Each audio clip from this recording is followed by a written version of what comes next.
साल पहले अपनी गोवा ट्रिप के दौरान समर्थ अपने दोस्तों को रात के अंधेरे में बीच पर बैठे बॉनफायर जलाए सबको हॉरर स्टोरी सुना रहा था।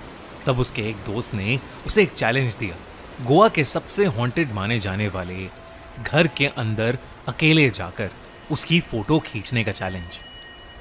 गोवा का वो हॉन्टेड हाउस था दी मेलो हाउस। लोगों के मुताबिक उस घर में दो भाई रहते थे जिनके बीच नफरत इतनी बढ़ गई कि एक रात उनका झगड़ा कंट्रोल से बाहर निकल गया और एक भाई ने दूसरे को चाकू घुसाकर उसे मार डाला और उसकी बॉडी को घर की पिछली जमीन में एक पेड़ के नीचे गाड़ दिया।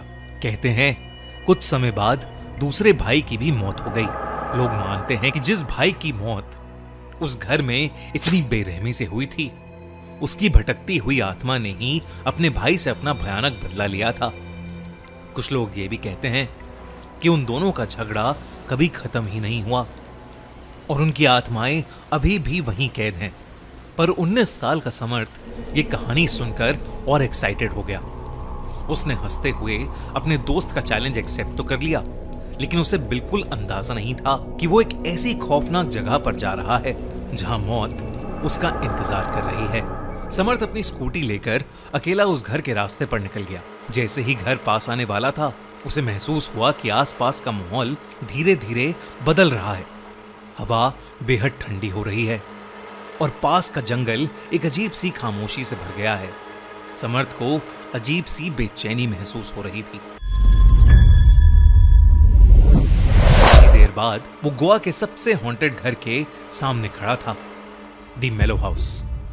एक पुराना और टूट चुका पोर्चुगीज स्ट्रक्चर जो पहली नजर में ही इतना डरावना लग रहा था, जैसे वो बस खाली घर नहीं बल्कि कई मनहूस शक्तियों का ठिकाना हो। एक ऐसा घर जहां से मानो कई डरावनी आंखें समर्थ को देख रही हों। ऐसा लग रहा था कि वहां का वक्त कई साल पहले ही रुक गया था।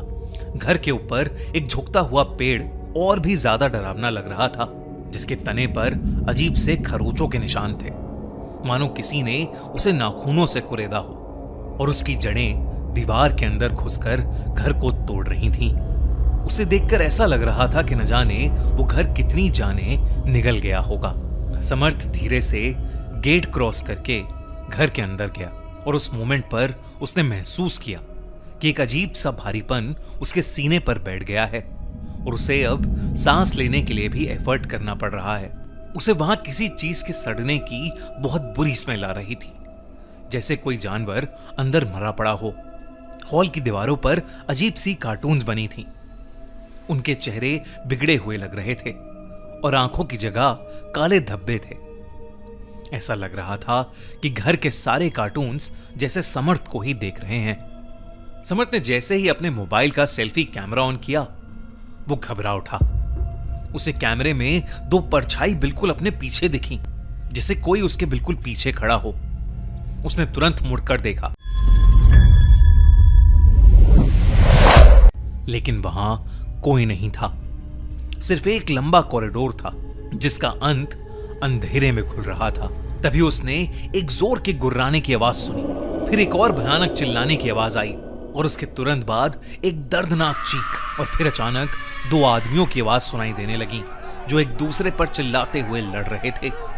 समर्थ को अपनी लाइफ में पहली बार रूह कपकपाने वाला डर लगा। उन झगड़ों की आवाजें सुनकर उसने सोचा कि शायद वो भाइयों वाली कहानी सच है। वो जल्दी से फोटो खींच के निकलना चाहता था, लेकिन उसका फोन जो अभी फुल्ली चार्ज था एकदम से बंद पड़ गया। ये देखकर समर्थ ने वहां से फौरन निकलने का सोचा, लेकिन जैसे ही वो घर की एग्जिट पर उस बड़े से पेड़ के पास पहुंचा, उसके पैर मानो जम से गए। उसने भागने की पूरी कोशिश की, लेकिन उसे ऐसा लग रहा था कि जैसे जमीन के अंदर से किसी ने उसे पकड़ लिया हो।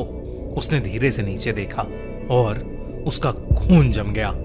नीचे एक कब्र जितना बड़ा गड्ढा था और वहां मिट्टी के अंदर आधा धसा हुआ एक शरीर पड़ा था। वो किसी आदमी का शरीर था जो पूरी तरह सड़कर गल चुका था। समर्थ ने ध्यान से देखा तो वो चेहरा किसी और का नहीं बल्कि खुद समर्थ का था। ये देखकर समर्थ की सांसें मानो रुक सी गईं और उसके दिमाग ने उस बात को तुरंत मानने से इनकार कर दिया। लेकिन उसकी आंखें वहां से हट ही नहीं रही थीं। तभी उसे फिर से वही गुर्राने की आवाजें सुनाई देने लगी। उसने पीछे देखा तो इस बार दो आदमी आपस में लड़ रहे थे। उनकी पीठ समर्थ की तरफ थी, पर उनका पूरा शरीर सड़ चुका था। शरीर पर चाकू से बने घाव थे, जिसमें से खून बह रहा था। समर्थ काफी घबरा चुका था, क्योंकि उसे समझ आ गया था कि ये वही दो भाई हैं जो सालों पहले मर चुके थे। समर्थ ये सब देखकर इतना डर गया कि उसके हाथ से उसका फोन गिर पड़ा। तभी उन दोनों लोगों का ध्यान समर्थ पर गया। धीरे से उनकी गर्दन पूरी उल्टी घूम गई और वो दोनों समर्थ को गुस्से से देख रहे थे। समर्थ चाहकर भी वहां से हिल नहीं पा रहा था। उस गुप्त अंधेरे में दोनों भाई धीरे धीरे उसकी तरफ आ रहे थे। दोनों के चेहरे बेहद भयानक लग रहे थे। फूटा हुआ सर, टेढ़ी गर्दन, आंखें एकदम लाल, जैसे वो दोनों सालों से बहुत गुस्से में हों। दूसरी तरफ मिट्टी में गड़ी वो डेड बॉडी भी उठ खड़ी हुई। उसने समर्थ को मिट्टी में नीचे खींचना शुरू कर दिया। देखते ही देखते समर्थ का पूरा शरीर जमीन में धंसने लगा। समर्थ चिल्लाया और पूरी ताकत लगा दी, लेकिन उसकी सांस टूटने लगी और धीरे धीरे उसकी आंखों के सामने अंधेरा छाने लगा। जब समर्थ कई घंटों तक वापस नहीं आया तो उसके दोस्त टेंशन में आ गए। वो फौरन समर्थ को ढूंढते हुए निकले। जब वो डिमेलो के उस हॉन्टेड हाउस पर पहुंचे तो सुबह के 5:30 बज रहे थे। सूरज ऊपर आ गया था और रात का अंधेरा धीरे धीरे हट रहा था। उन्होंने देखा कि समर्थ घर के बाहर मिट्टी में सना हुआ पड़ा है। सबने मिलकर उसे बाहर निकाला। समर्थ की सांसें अभी भी चल रही थीं।